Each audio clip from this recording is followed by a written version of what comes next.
Mr. Reginald Bayoko said the intercadre transfer policy in the state civil service was a career pathway for growth for persons employed in the civil service lower cadres and were able to upgrade themselves.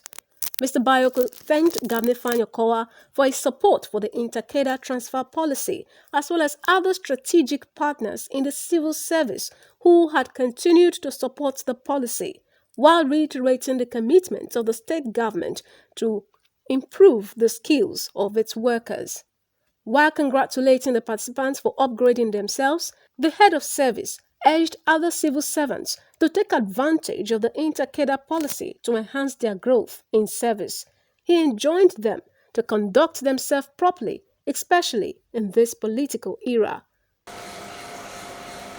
I'm sure you recognize the importance of this intercadre transfer policy in the Delta State Service cannot be overemphasized. First of all, it is giving you a career pathway to grow in the service. But beyond that, it is in no small measure helping the government to bridge any skill gap that would have arisen and where government would not have quickly intervened to close.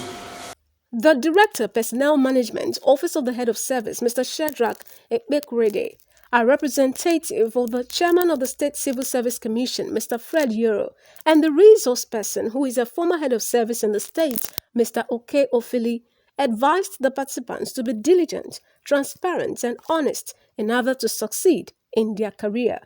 A number of these officers are transferring from the executive cadres to the officer cadre, and it's a boost in their career.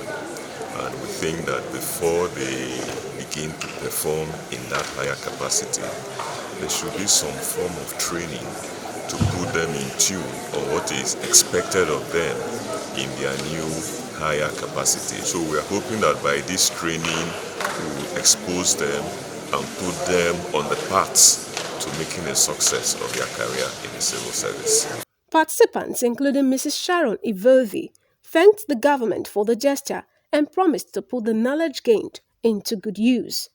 Eunice Emeyazia reporting.